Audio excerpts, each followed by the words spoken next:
What is going on, you guys? We are back with another episode. We are here to talk the Indianapolis Colts versus the Tennessee Titans Week 6 preview.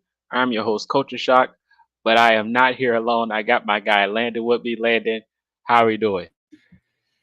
Man, we're doing great. Look, it's Titans week, aka hashtag Titans hate week. So if you're on X, you're on Twitter, or X and Twitter, that's the same thing. Uh anyway, regardless, if you're on there, hashtag Titans hate week, post your best Titans memes because I want to see some funny stuff. I posted one of my favorites earlier, got a good laugh out of it. I've seen some other really good, funny ones. So as we prepare for this, to me, this is really like the only like rivalry, I guess, for me. Like I can sit like, yeah, like the Jags and the Texans, like that's kind of like it's a divisional thing. But there's something different about the Titans, right? There's something different about whenever we play the Titans. And maybe it's just me because I live about 2 hours north of Nashville. So everywhere around me, a lot of my family, everybody's Titans fans. And so this week just means a little bit more to me than normal weeks do. So I need the boys to come through. Need you to come through.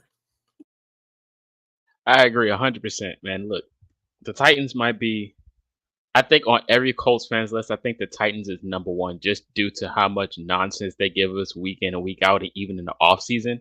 Like Texans fans, they're crazy, but they're not as wild as Titans fans. Titans I've fans are just never flat out wild. like I'm just being like real. Like I don't think I've ever had a negative interaction with a Texans fan. I don't think I've ever had a single negative interaction with a Texans fan.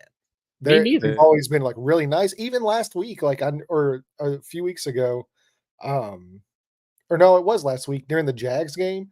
I knew quite a few people that actually went down there to the Jags game in Florida. And they were all talking about how nice the Jaguars fans were to them while they were down there in Jacksonville. They were like, man, like everybody's been really respectful. Everybody's really nice down here. My father-in-law lives like an hour west of Gainesville.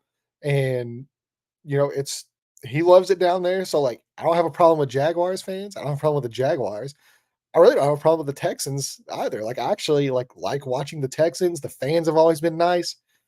It's the exact opposite with the Titans. Like Titans fans, at least in my experience, as far as like where there's really nice ones. Like I said, I have family that's Titans fans. So like I'm not generalizing all fans. But 90% of the time, if I'm having an interaction with a Titans fan somewhere online, it's usually a negative interaction. Uh, Never great. So yeah, I'm ready for this week. I agree. I agree, man. That fan base is wild. For a team that won absolutely nothing, they have a lot to root for. So I mean, it's completely insane. But that's another topic for another discussion. Shout out to the nice Titan fans out there. I know there's a few, like a handful, literally. But let's go ahead hop into it. Well, so also we too, before we do hop into it, yeah. just to piggyback off that too, you also have this added um I guess which is like really ramped it up over the last year because you have this Anthony Richardson versus Will Levis thing now going on. And especially because so many Colts fans, for some reason, like they wanted Will Levis over Anthony Richardson. And so now it's almost like you even see like like subsection of Colts fans that like are rooting for Will Levis and rooting against Anthony Richardson. And so like you even have that like added element to it. Um, and on the flip side, even with Titans fans, because there's a lot of Titans fans I know, obviously with them being down in Tennessee, like my sister-in-law, big Tennessee, she likes the fans, but she likes big Tennessee as well. And whenever they picked Will Levis, he was the quarterback for Kentucky. And Tennessee and Kentucky, not only are they bordering states, but their rivalry in the SEC, they do not like each other. So even a lot of Titans fans hated Will Levis.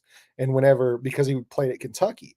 And so then whenever they picked him to be their quarterback, a lot of them are rooting against Will Levis. So it's kind of like really weird to see like you have Colts fans rooting for Will Levis to succeed, rooting for Anthony Richardson to fail. And then on the other side, you have a lot of Titans fans rooting for Will Levis to fail and rooting, I don't know, like necessarily like rooting for Anthony Richardson to succeed, but like I think they want Richardson to be better than Will Levis is because they don't like him from college. It's a college rivalry thing. In Tennessee, that's really what that whole state's about. Like, I mean, you have the Titans and stuff, but like they're kind of like about the Titans. They love their college sports in Tennessee. You know, the Volunteers run that state, so the rivalries run deep down in Tennessee. I gotta get off this planet. We're in the wrong universe, man. But shout out to low key. But hey, man, it is what it is. Tennessee Volunteers definitely run it. If you guys don't watch the sports, like they be lit down there. But let's go ahead and hop into it, man. You said this is a very important week, and I think the Colts fans, well, the Colts have heard you in general because looking at this injury report, a few players that we want to come back might be playing this week, so there could be a bonus for the Colts. I'm gonna go down and give you the list of the injury report that came out today. A few players that were out are now Yeah, hope questionable. you guys got 45 minutes to go through this injury list. Yeah, There's a it's long a grocery list. It's a grocery list. But yeah, let's go ahead, man. Starting off, we got Josh Downs. Of course, he had the toe injury. He didn't practice Wednesday or Thursday. He did practice today, full practice. So he's going to be upgraded to questionable, which is a positive sign. Another positive sign, Michael Pittman Jr. has been dealing with a back injury. Landon mentioned this all the time. I mean, I don't know if you guys listen or not, but shout out to Landon because he always tells us about him being out there. I'm pretty sure we're going to dive into it later. But Michael Pittman Jr. back injury, did not practice Wednesday or Thursday. Full practice today and made some plays too. He's been upgraded to questionable. Trey Sermon, collarbone, didn't practice Wednesday, practiced Thursday and Friday. He looks like he's going to be available to play. Braden Smith had a knee and ankle injury, did not practice Wednesday, full practice Thursday, and did not practice Friday. Been upgraded to questionable. Jonathan Taylor still out with the ankle injury, so he is not available. I know Colts fans love to see Jonathan Taylor smack the Titans, but unfortunately, he will not be playing. So he's going to be out. Kenny Moore is finally upgraded to questionable. He was limited in practice on Wednesday, didn't practice Thursday, and full practice on Friday, which is today. So he's been upgraded to questionable. That's a huge bonus for this Colts defense. Quiddy Pay, quadricep injury, limited practice on Wednesday and Thursday, full practice today on Friday. So he's going to be playing on game day. Anthony Richardson is still limited with practice injuries. He's been limited on Wednesday, full practice Thursday, limited on Friday. So he's been upgraded to questionable, which is another positive sign for the offense for the Colts. Ryan Kelly, neck injury and rest. He's been full practice Wednesday and Thursday and did not practice Friday. So it looked like he's going to be on game time. He's going to be playing. So that's a positive sign as well, even though we love some Tanner Bortolini. Don't get me wrong. Grover Stewart, not injury related. He's just been resting. Didn't practice on Friday, and he's going to be game time. So he's going to be playing as well. And Dio had a hip injury. Um, Looks like he was limited practice on Friday, but he's going to be playing on game day as well. So going back to Michael Pittman Jr., I got to ask you, Landon. You've been mentioning Michael Pittman Jr.'s game performances week by week. You look like he said that he's been lingering with injury and just been playing through it. But it came out that he's had a back injury this whole time, and he wound up practicing on Friday full time. Is going to be able to go on Sunday. Just to piggyback on how important you know him playing through this injury and how crazy, I mean, how damaging it could be as well. Um, really, like I don't know because we don't know a lot about it, right? Like we don't know the severity of the back injury. We don't know what type of back injury it is. Like, I mean, there's a lot of question marks still are like surrounding it, right? So like if he does try to push through it, like could this be like what tends to happen as much as we hate it with the Colts, where a player tries to push through, it ends up getting worse. And then instead of missing like a week or two, then you're missing an entire season and you're never the same, with your career. Because we saw Andrew Luck try to push through injury. We've seen Shaquille Leonard try to push through injury and play. And while they were like, effective, they didn't necessarily like take the proper precaution with it. And that ended them costing them their careers. And so I'm always in the camp of like, I would much rather exercise caution and have a guy miss a few weeks as opposed to like just trying to, do the whole, well, I'm an NFL player. I'll suffer through it because everybody's dinged up, right? Like you're never 100% from the moment week one starts. Like you're never 100% again until the off season and you get yourself right. But um, yeah, it's really going to be up to the team to protect the player from himself. Now, Pittman, as we know, like dude is one of the toughest individuals you'll ever encounter. Like in any sport, like the dude is an absolute dog, right? Like we hear people talk about dogs. Michael Pittman Jr. is a dog. Um, that dude, I think like he could have like his arm ripped off mid game and he's not like coming out of the game. Like the dude is a cyborg. But that's what I'm saying. That's where it's the organization's job to like step in and say, like, hey, either our diagnosis is like you can play through this, there's no risk of further injury, there's no risk to something happening that jeopardizes your career, and it's just a pain tolerance thing, or maybe it is a little bit worse. We don't know. And maybe if you try to push through it, if you take a tackle the wrong way, or, you go up and try to make a play on the ball and you land on it the wrong way, maybe it makes it worse. And then everything's in question. And that's what we don't want. So I commend Michael Pittman Jr. I really do hope, like I said, it's hard to know because we don't know exactly what the injury is. And the Colts, as you know, like they're not going to be transparent about injuries. Like they just won't do it. So nobody knows. But if he's good to go, if there's no risk of further injury or damaging anything in his back, I expect him to play. Like, dude is tough as nails. But if there's any question as like, can this get worse? He doesn't need to play. He doesn't need to play. It's the reason you drafted Adonai Mitchell. You have Ashton Doolin still out there now. You drafted Anthony Gold. Um, you know, Alec Pierce has been balling out. Josh Downs seems like he's on track. He'll probably end up playing, I would imagine, um, because that toe injury, it doesn't seem like it's serious. He's limited, but I think he's going to be okay. Um, yeah, like you have other options, right? So yeah, I'm just always the one to like exercise caution. I agree. And just to piggyback off of the whole Doolin situation, I seen your tweet when you mentioned a person to replace Michael Pittman's role. Doolin might be the best person out there to do so. Did you want to elaborate on that just a little bit? Mike? Yeah, gotcha. It helps when the mic's turned on, right? Um, Sorry, that's why I had the mic muted. Um, so I think everybody's just expecting Adonai Mitchell to just step in and take like 100% of the snaps if Pittman misses. And what I was meaning by that is like I don't think it's quite as clear cut as just like throwing AD out there into that role and like that's it. Like I think they'll still do a good amount of rotation between Doolin and Mitchell. Now I do expect Mitchell to like he will take 60 to 70 probably percent of that work. And he's much better suited as like an outside guy that wins one-on-ones at a high level. So I think he is like more effective in the role. But one area that we have seen a little bit of struggle from Mitchell, at least I've seen, is like when it comes to like run blocking, and we know how much this team values run blocking on the on the outside.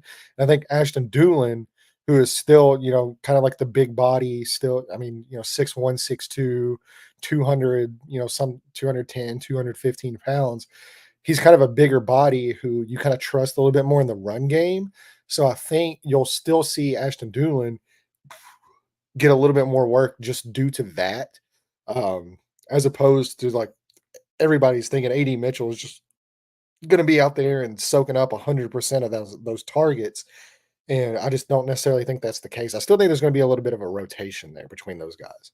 And it's a good problem to have, right? Like before, like I mean, even just going back to last year, like because Alec Pierce was still kind of growing into what he would turn into. Like he wasn't very consistent. Doolin was out. Um, they didn't have AD Mitchell. Just pretty much you had Josh Downs and Michael Pittman. And if Michael Pittman missed games, as we've seen in the past, If Michael Pittman has missed a game, the Colts were pretty much almost guaranteed to lose that game because they had nothing. And now you're able to actually have a little bit of depth at wide receiver with some talent. And not only do you have a guy that to replace that, but you have multiple guys you can rotate in there to try to kind of piece together the production that Michael Pittman gives you. So it's not a bad thing if Ashton Dulin gets into the game. I agree with you 100%. And he's been having himself some good performances when he is out there. So definitely not a bad rotational piece. He's been dogging like the wide receiver room. Definitely won't take a drop back with Pittman being out or things being replaced of that nature. Like they can rotate a lot of pieces, and Shane Steichen and that offensive game plan is definitely can get you production out of anyone. So another two, we're just gonna talk about two more and then hop into the game. Where we're in the game anyway. But two questionable ones. We got Ryan Kelly, and then we got Anthony Richardson. So Ryan Kelly, of course, is looking like he's going to play, but Bordelli's performance looks like he's been playing good enough to continue playing, and we know he's going to be the future and things of that nature. But with Ryan Kelly coming back, um, could that potentially change like the outlook of the offensive line performance this week? Or would you would you want Ryan Kelly to play, or would you go with Tanner Bordelli? I think that's an important question for this week. Well, I mean, I think like Ryan Kelly, whenever he's out there and he's doing his thing, he's one of the best centers in football. Like as great as Tanner Bornolini has performed, I mean, Ryan Kelly's still one of the better centers in football, right? So you obviously want that guy out there, especially since the Titans announced Jeffrey Simmons is going to be back this week, and that is a load to handle in the interior of the offensive line. And if you have a veteran guy like Ryan Kelly who has had these battles, with Jeffrey Simmons and him and Quentin Nelson against Jeffrey Simmons and Tavondre Sweat's going to be out there, and he's just been a game wrecker. He's an early second round pick for the Titans.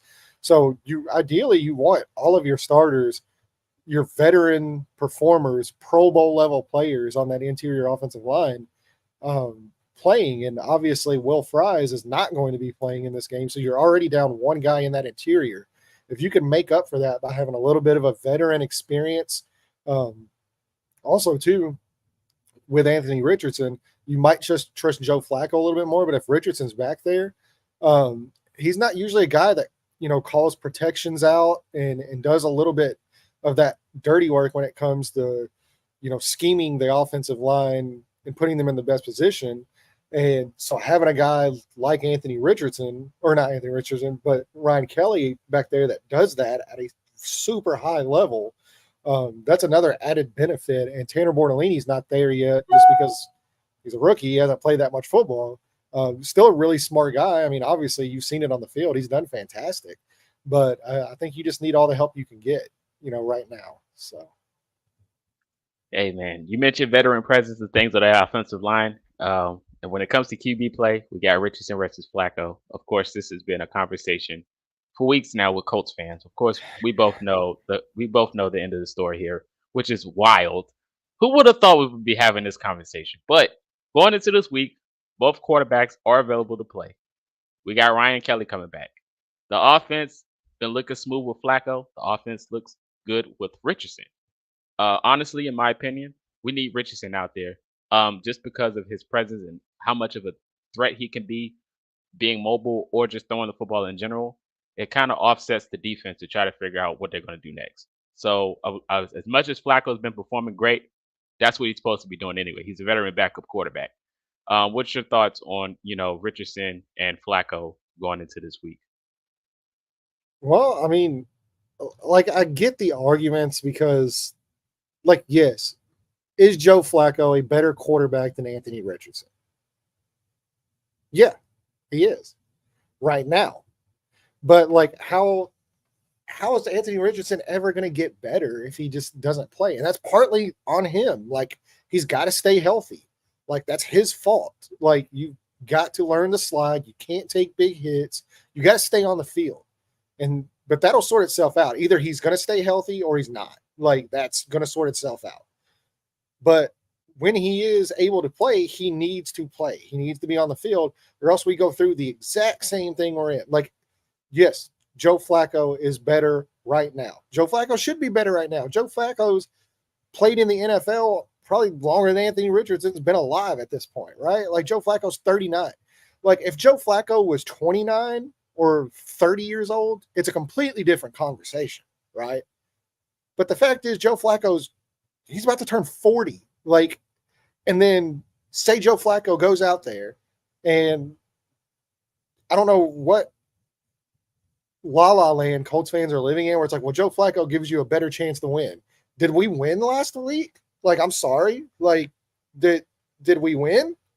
Because I'm seeing a loss on the record. Like, now it wasn't the offense's fault, but that's the whole point, right? Like this team, even with Joe Flacco, like they're not winning. Like they're not good enough to win. They're not competing for a championship. You might sneak in to the last wild card spot, and then you're getting bounced in the first round of the playoffs, and then Joe Flacco retires, and then we're right back to square one. Right back to square one. There's no point in it. You throw Richardson out there, it's sink or swim. Either he's going to stay healthy and he's going to play and he's going to improve, or he's not. Either he's going to play bad and he's going to get hurt, and then you move on. Like, that's just the nature of it. But, like, you got to give the kid a chance, right? Like, that's all you can do. And he's got to give himself a chance. He can't keep getting hurt. So that's just where we're at. Like, Joe Flacco's great. He's fun to watch. Loved the signing at the time. I thought he was fantastic last year and what he did in Cleveland. Obviously, he's been unbelievable in his 2 starts with Indy. Yeah, he's the better quarterback. He's the best quarterback on the roster. Yeah, he's about to turn 40 years old. He's about to be 40. So, yeah, like let's get off the hamster wheel. Let's quit spinning in place here and running in place, and let's see if we've actually got a future in what we drafted 4th overall last year. Amen. In the Colts' sake, like you said, it's sink or swim. And in Richardson's case, it's sink or dink. So we're gonna see what it looks like on Sunday. It's gonna be an interesting one, but I do have the utmost faith in this offense moving forward. But let's talk about the Titans injury report before we get into it. We mentioned the Colts already. I know there's Titans fans probably listening to this and they want to hear it. So I'm going to run down the Titans injury report for you guys. I have it here. Thank you later. Jamal Adams, hip injury. I almost forgot he was there in Tennessee. Crazy. Hip injury for Jamal Adams. Did not practice Wednesday, Thursday, or Friday, so he is listed as out. Whew, lifesaver. Traylon Burks. There's a personal reason. Did not practice Wednesday. Practice Thursday, Friday. Colts fans know Traylon Burks a lot from his recent performances against the Colts, so he is going to be available on Sunday. Keandre Corbin, knee injury, did not practice Wednesday, Thursday, or Friday, so he is out on game day. DeAndre Hopkins was resting, limited on Wednesday, full Thursday and Friday. He's available. Interesting moving forward. We got Jeffrey Simmons, as we mentioned, elbow injury, limited on Wednesday, Thursday, Friday. He practiced, and now he's going to be available for Sunday. L'Jarius Sneed, new acquisition from the offseason. Colts fans want it. Titans wind up getting him in the middle of the night. He was resting. Looked like Sneed was limited. Full practice Thursday and Friday. He's going to be available on Sunday. Interesting matchup moving forward. L'Jarius Sneed might have a breakout game, but we can talk about that later. Cedric Gray, the shoulder injury. He's going to be Wednesday, full practice. Wednesday, full practice. Thursday, full practice. Friday, full practice. But he is out on Sunday. Ernest Jones, elbow injury. He was full throughout the week. He's going to be available. And then Will Levis, right shoulder. He practiced all week and he's going to be available. So we got Richardson versus Will Levis on Sunday. That's going to be an interesting one. Going into the game, we got the Colts defensive line going up against Will Levis with a shoulder injury. So last week, defensive line, I think we all could agree, was not the best performance. It was too much time in the pocket for Trevor Lawrence to look like himself, and this is what I predicted as well. Trevor Lawrence, a lot of people are questionable on him at the QB play, but when you give him time, he looks like Aaron Rodgers. And granted, that's what he pretty much did last week. So we got Will Levis this week, and Will Levis is in the same boat in my opinion. So it's like when you give Will Levis time, he's going to make you pay. He has a good wide receiver room. He has a nice arm. He loves to send it down the field, and with the secondary being banged up, it could probably be another interesting week. So the defensive line has to wake up and figure it out. Now, granted, we got Quiddy Pay back this week. Huge bonus and what we need on that defensive line. The defensive line against Will Levis. Let me get your thoughts, Landon. Uh, yeah. Well, I mean, I would love to sit here and like have the utmost confidence and say, the Titans have one of, if not the worst offensive line in football. The right side of that offensive line is literally street cones out there. Like it's literally horrendous. But then you look back at last week and the Jaguars were giving up like almost 25% pressure percentage in the first 4 weeks. That's literally a pressure every 4 snaps. And the Colts had a 2% pressure percentage, which was actually by next gen stats the worst pressure percentage in like recorded history of next gen stat. They had one pressure in the entire game. One. Um so yeah, I don't know. Like I mean, you would love for the Colts to come out and play a lot better. I would expect that. I don't think it's gonna look that bad like it did in Jacksonville. Because just for some reason, every time they get in Jacksonville, everybody just forgets that they're actual football players. So I don't think you're gonna have the same issue, but I mean it's hard to sit here and I mean I believe there was like 2 or 3 blitzes called in the game. Like they didn't blitz, they couldn't get pressure with 4. Like you don't know. You don't know how it's going to turn out because this defense is just horrendous. It's bad. It might actually be worse than what I thought, which was not good if you listen to me going into the season. But also, a lot of that's due to injury. So I mean, I think Quiddy Pay obviously is a big bump, but he's got to perform. He's got to go out there and show it on the field. Latu has got to go out there and show it on the field. He's going to be up against you know, I the guy that was picked in front of him in the draft. So, that's gonna be a really good matchup, and that's really, like, the only, like, bright spot of the Titans' offensive line has been the rookie left tackle, right? Like, he's played phenomenal football. It's everywhere else that's kind of been really bad, especially, like I said, on the right side, like, Nicholas Petit-Frere has been really bad, at right tackle, so that could be a matchup Quiddy Pay can take advantage of, but they've gotta do it, and if it's not working with 4, you're gonna have to send pressure because that's the one area where Will Levis struggles, and it's where he struggled in college. It's where he still struggles now. Is he doesn't feel pressure in the pocket very well. He moves himself into a lot of pressure by himself, and whenever he is pressured, he tends to just make these absolutely mind-numbing throws, like just these the dumbest things that you've ever seen happen.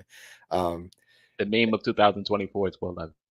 Yeah, I mean, it's just like the absolute dumbest throws. So like you've got to sit there and think like, yeah, he's probably going to give you 2 or 3 of these just gifts, right? And it's up to the Colts to actually accept those gifts and take advantage of them. Because if you don't, that is one area where like I'm watching him like he loves attacking the middle of the field. He throws, you know, darts into the middle of the field. Like the guy's got a really strong arm, and he is really accurate whenever he has time. Um, so really, like if he can eliminate the stupid mistakes, he can beat you. Like that is a guy that can beat you on Sunday if he doesn't give the game away and quits making stupid decisions. It's the Colts defense job to put him under pressure so he makes those stupid decisions. Um, so yeah, that's just kind of my thoughts on that. Yeah, man. The offensive line for the Titans, if you guys are under a rock, J.C. Latham, Peter Skronsky, Lloyd Cushenberry III, Dila Rattens, and Nicholas Petit-Frere. Your guy Chigwanku at tight end could have a big week. You know how the Colts love leaving tight ends under the radar.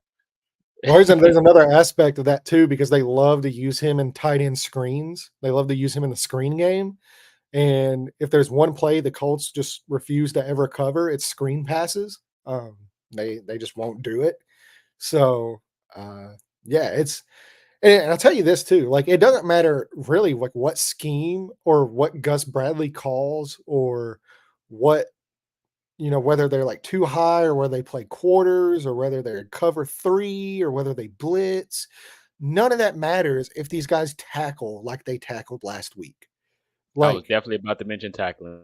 yeah, like, none of it matters what Gus Bradley does if you have your linebackers out there missing almost 10 tackles. Like, the Colts missed 16 tackles last week. 16.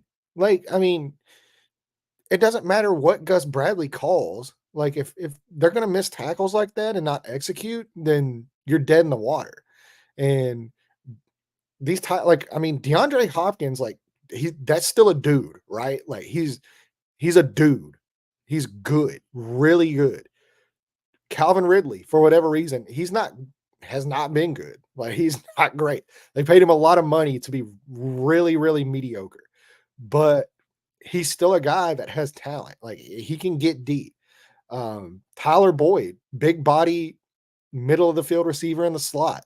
Chiga Conquo, big body tight end that can really move with the ball in his hands, good at yards after Tajay catch. Spears, the guy who cooked the Colts multiple times. Yeah, Tajay Spears, and now you add in um, Tony Pollard. Tony Pollard, right? And those are both guys who, in their past, like, they've made a living off of making guys miss, forcing missed tackles. And if the Colts come out and tackle like they did last week, yeah, they're gonna make the Titans offense look really good. Because we saw the Titans offense, which granted it was with Mason Rudolph last week, but they came out and ran the ball really effectively against Miami. They forced a lot of missed tackles in that game and just ran the ball down their throats. So, I mean, um, yeah, it's definitely possible for them to incite that type of a game. And if you don't wrap up and if you don't tackle, you're dead in the water.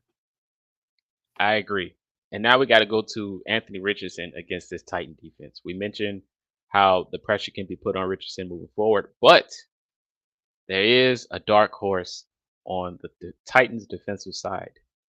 Former Colt Daryl Baker Jr. So look, Daryl Baker Jr. is in Tennessee, right? So I feel like wherever he is on the field, we got to spot him out. Of course, he got good help with Diggs, Hooker, Snead, McCreary, even. Like he's surrounded by good talent. But I feel like we got to find Daryl Baker Jr. out there like they did when he was in Indianapolis. But Anthony Richardson, like, he can put the ball on the money.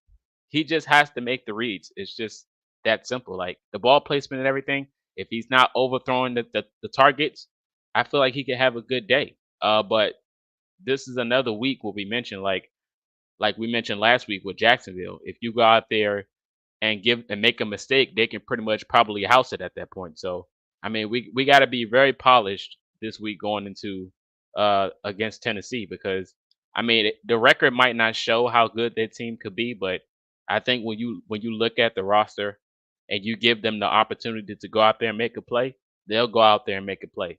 But I do have confidence in Richardson and the offense moving forward. Shane Steichens, he's a genius, and Richardson's a fast learner from his mistakes. I think he can figure it out this week for sure. But he is definitely going to be battle tested with what he has in front of him this week against Tennessee. What's your thoughts about that? Yeah, well, like, it's almost like literally the polar opposite, right, of what we were talking about with the Colts defense with Will Levis. It's literally the exact opposite on the other side of the ball. The Titans' main strength has been their defense. Like, they have a fantastic passing defense. I believe they rank like, if you look at EPA, they rank 5th in the league in defense and EPA. I believe their passing all defense might be first overall, actually, in the NFL. Um, so, and that's without Chidobe Awuzie. So, um, yeah, it's an uphill climb, right? Like, but you have to take advantage of those one-on-one matchups. And where I don't think they've been tested very much has been the explosives, namely because of the quarterbacks they've faced early on in the year. I don't think that they've really been battle tested as far as going up against a guy like Alec Pierce, or you know, Josh Downs, the way he's able to get open in the middle of the field, Anthony Richardson, with the way he can throw the ball deep. I don't think that they've been tested yet in that area. So this will really kind of be more of like a sink or swim, where normally I think like you go into a game with Anthony Richardson and you're sitting there and you're like, okay, like we just need him to, hit the easy stuff, make the layups and keep the offense consistent and marching down the field. Where I actually think it plays a little bit into what he does well. Like I think if there is an area you can attack the Titans, and they, like I said, make no mistake about it, they have a very tough passing defense. But I think they might be a little bit vulnerable on the back end in the form of explosives.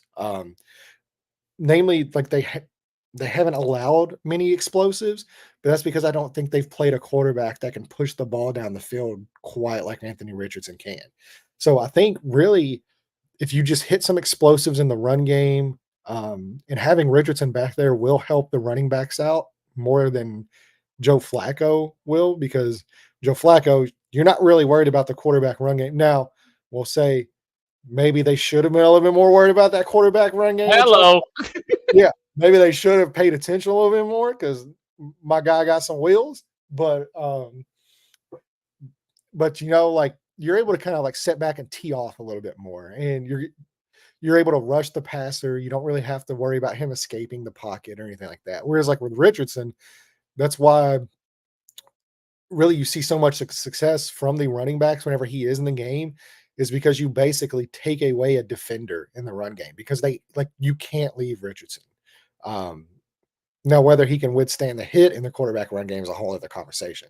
And last year, he might have some demons to exercise if he plays, because if you remember, the hit that knocked him out for the season last year came against the Tennessee Titans on a quarterback run call. Um, and that cost him the rest of his rookie year. So he's got a little bit of demons to exercise against the Tennessee Titans in this game because they knocked him out for the season last year. But yeah, if I'm doing that, if I'm attacking the Titans, I'm going to try to run the ball. The quarterback run game, I think specifically, if you're comfortable with that, I think you can really expose it this week, because they are a very aggressive defensive line. They're going to try to get after you. Maybe they don't have the greatest gap discipline. Maybe you're able to scramble, and get down. Please, for the love of God, get down. Do not take hits. And I think this could be another big Alec Pierce game. I think Alec Pierce, if you can isolate him in one-on-one matchups against a guy like Darrell Baker Jr., which what they're probably going to do, which if they're smart, this is what they will do. And I fully expect them, because I think that coaching staff is smart. And I think Denard, I think really, really highly of their defensive coordinator. Um, what they're probably going to do is they're probably going to throw coverage on the back end with whoever the starting quarterback is. They're going to leave L'Jarius Sneed in a lot of one-on-one matchups, and they're going to say, "Hey, you erase this guy. We're going to shift coverage over to wherever Darrell Baker Jr. or whoever is playing out there in the second cornerback spot. That's the guy we're going to shift the coverage to with the safeties. We're going to try to not to allow that guy to get burnt deep, and we're going to let L'Jarius Sneed take your best weapon away, and that's something that he can do. So it's up to Michael Pittman, or if he doesn't play, it's up to Adonai Mitchell, I think, to win those one-on-one matchups and allow those explosives to develop. In this interior offensive line now without Will Fries, they're going to have to figure out a plan to basically stop guys like Tavondre Sweat and Jeffrey Simmons from wrecking games to allow those explosives to develop. So this is a really tough matchup for the Colts offense. This is literally the exact opposite on the other side of the ball, where I think this is a really prime matchup for the Titans offense against the Colts defense. And so it's almost a battle of weakness versus weakness and strength versus strength. And I think whoever's weakness can win out. I think that's who wins the ball game. If the Titans offense wins out, they're going to win. If the Colts defense wins out in this game, I think the Colts win. Amen. Amen to that, man. Look, the Colts. They can get it done, right? The Titans, they could put up a fight too. Last week, I didn't expect both of those teams to have a crazy game like they did, but this week it could be another one. This could be definitely a movie, or it could be a good movie or a sad movie. It just depends on how the Colts are going to perform, and that's the biggest question. It's like that every week. It's like, how is this team going to perform? The offense puts up, the defense goes quiet. The defense puts up, the offense goes quiet. It's never both sides clicking at the same time. So honestly, it just depends I on don't which side know. is I going to don't know perform. if the defense has really clicked at all this year. I don't think there's been any game where the defense is clicking. Um, it's either you're giving up massive run games, and if you're stopping the run, then you're giving up massive passing games. It's never the defense holding their end of the bargain right now. So eventually they're going to have to step up, or there's going to be accountability. There's going to have to be accountability. Um, I think this game, I very rarely put games, especially this early in the year. I put very rarely put games as like must win games, right? But I think this is a must win game for the Colts because you drop that game to Jacksonville. You have Miami next week with their quarterback situation. It's a good chance to get on track. If they lose this game and fall to 2-4, and then, I mean, if you look at the games after the Miami game next week, dude, it gets tough. It gets tough real quick. And if you dig yourself into a hole against teams like the Jaguars, the Titans, and the Dolphins, you're going to have a really, really, really tough time climbing out of that hole with the way the middle of the schedule is set up. And it's a good chance for them to fall deeper into a hole. And then your season's basically, by week nine, or not even week nine, but, really by like week 11, your season's basically over at that point because you're not able to climb out of a 3-7, 3-8 record that late in the season. So, um, but you got to get the 3 wins. So this is a good chance for them to get back on track this week if they can win. This is a big week for them. If they can win, I feel really good about next week against Miami with their situation going on right now. That I think you can give yourself a little bit of a grace period to where if you can be above 500 before you hit that really big gauntlet of a schedule in the middle of the year, um, then you're setting yourself up well for the last part of the season where I think the matchups get a little bit easier. Whereas if you fall deeper into a hole because you can't beat beatable teams like the Dolphins or the Titans or teams like that, then you've got a really, really, really big uphill climb. And that really says a lot about where your football team is. Facts, man. It's nothing but facts. Um, I hope the Colts can figure it out. Before we get up out of here, I just got to mention this topic. I want to give a shout out to Mo Ali Cox. Mo Ali Cox last week could have had 2 touchdowns, but he wound up having one. The second one was sailed. He could have caught it, but it was a little bit too far. This week, the tight ends are important again. But the question is, which tight end will step up? Will it be Marley Cox? Can we find a, you know what? I'm not even going to say this. I'm going to demand it. We need Will Mallory on the field this week. I don't care about everyone else, even my twin. I'm just going to let him slide. Marley Cox, put him in the run game. But Will Mallory, you mentioned Alec Pierce. Will Mallory could be the guy this week to save Anthony Richardson's performance. The tight end room.